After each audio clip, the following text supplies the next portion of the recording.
Okay, so update number 39.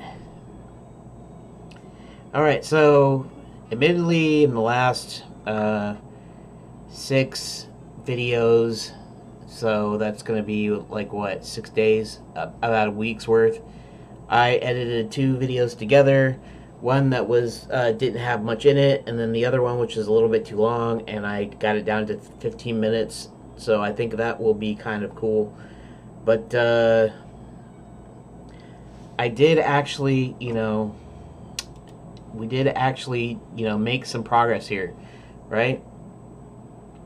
I had a start date and I have a deadline or an end date, really. I can just put end date in there, but that doesn't matter right now. So now, what would be the next thing that I should do right now, other than starting on? Let's do something here real quick.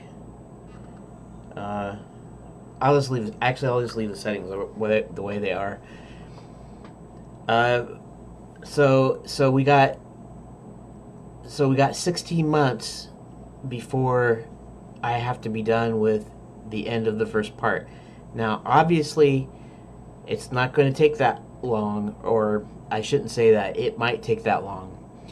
But obviously, part of it is just because I have to get up to speed with stuff. I have to learn stuff. I have to make tests. I have to do all that sorts of thing. And because of that, the heavy lifting, the biggest amount of work is going to be this preliminary work.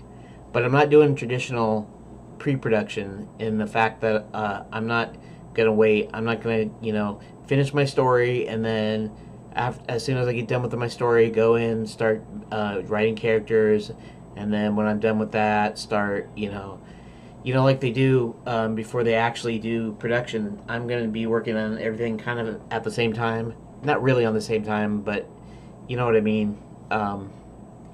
So that if I get tired with one thing, I can go to the next thing.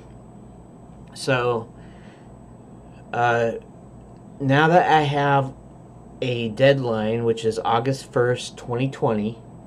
Okay, hopefully it'll be quicker than that. It could even be a lot quicker. I don't really know. All I know is that I'm giving myself that much time. Now, the fifth part is only 1 month, right? So you're going to go in, well, if you can't get this done in a certain amount of time, how can you get that done in 1 month? Because most people do their games. However, most of the animation, the backgrounds and everything, it's going to be mostly a matter of, just getting that last little bit in. Even if they're different puzzles, the locations by that time should not be vastly different. I might put some new locations in there as part of the reward for solving part of the game, right? So maybe I won't let you go into the administration castle until the very end, because maybe that's the deal, right? But in any case, we now have a deadline. So part one. Now, if we go back up to, or not here, if we go over to the story, and let's see, these are things that I wrote down earlier, and then I wanted to streamline it up here. So, okay, so part one, right? We have we introduce characters. The king summons halfway to the castle, so we'll actually get to see the castle in the clouds. So that being the case, we'll have all the animation. We'll have the walking and the different animations. We'll have the backgrounds. We'll have everything kind of set up by the time we get to that last part. And the last part will just kind of be, finishing a few things up, right? Making a little bit of new logic or something. Just setting up a room and all that stuff. So, let's see. In these next 2 videos, including this one, which is basically number 39, and then 40, I think, wait. We start at 33, 34, 35, 36, 37, 38, yeah. So we're on 39, and then 40. I won't be. I'll still be doing some story here, but when it comes to probably around 41, 42, I'll be starting to do what I can to like, well, like I'll start a room or something where it's just a basic thing where I'm doing collision, and maybe I'm learning how to be able to click and move. Um, part of the deal was the whole touchscreen one click one tap thing. So maybe I'll learn how to do that, and you'll see me be able to make use of the interface. So the first step in that will be me setting up a room for Armory and setting up some. There's a deal about somebody making like a running game in Armory, where he just has a character that runs in place, and eventually it's an endless runner. But he introduces the concept of the physics dailies, and he makes a little like an oval or capsule or something, or a cylinder or ball. I forget what he used to set up the physics deal and have it, be able to land on the roll and stuff. And so I'd be kind of doing the same thing. And basically, what I'll be doing eventually is parroting like a plane or something to the physics object, move the physics object, and the plane will be used for animation and stuff. And more than likely, will somehow, I don't know how you do it, but set up for orthographic projection. Basically, the sprite will always be facing the camera, because you kind of want that. Even when, if I do like a 3D, like a turnaround, it won't be 3D. There'll be cards with different positions, so they won't actually be a 3D character, because this is hand drawn animation that I'm going to do. In fact, as much as it sounds like a lot of work and it might yield little results, I'm going to attempt to do, instead of like the eight cardinal directions, or the 4 cardinal directions and the 8 directions, I'm going to try to do 16 directions to make for a smoother experience.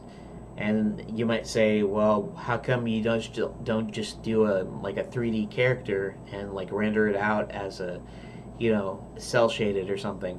I don't like the look of cell shaded, really. It's all right for vehicles and for like buildings and things of that nature, where you have to move into perspective, but you want it to fit in with the rest of the animation. But 2D animation is literally hand drawn 2D animation, so that means literally drawing all the frames for 16 directions of animation by hand. And yeah, it's a lot of work, but I have a feeling that if I do it right and I do it good, that it will look really impressive. It'll look really nice. It'll look like hand-drawn animation, but it will still have the full three-dimensionality, so to speak, so that even just a slight turn in that, so basically any of that. And this is still a 2D game, so it's still going to be pretty much 100% 2D. The only things that I'm thinking of is like the backgrounds being partial, either projection mapped, where you kind of add some dimensionality by building geometry, but still hand painting your background over the top, or they will be actual full 3D objects, 3D scene that's painted to look. They'll be low poly and hand painted essentially to look like a cartoon background. So when you look at it, hopefully it'll still look like a cartoon background, but then when you move it, it'll move in kind of perspective, and that'll only be for certain scenes and scrolling and certain things like that, because most of it's going to be 2D, like I said. So that will just depend on like a camera move and stuff. So if you remember the old Fleischer cartoons, like some of the Popeyes and stuff, where you got that tremendous 3D dimensionality in back of, like in the Sinbad or the Aladdin Popeye cartoons where the background looked like it's in 3D. It's literally because they built on a rotating table. They built a 3D like model of the backgrounds, like hand painted, and so you're actually looking at a model that literally moved into perspective, and then they hung the plastic animation cell in front of it and filmed it frame by frame, so it looked like Popeye was walking in front of a building that was moving by in perspective. Parallax, right? So that was really cool. So this is going to be kind of like that.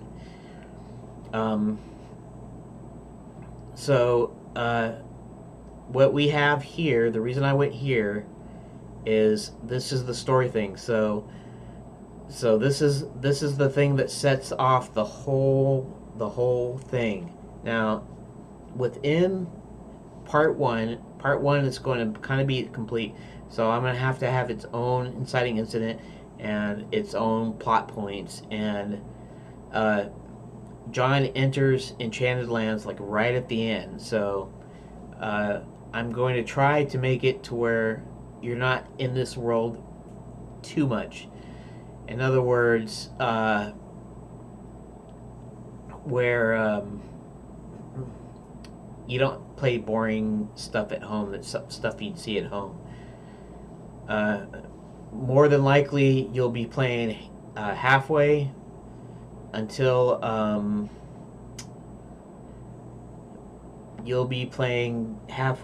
the point of where he brings John in, and you might also be, if you play the villains like I wanted to do, you might be playing Max from his perspective.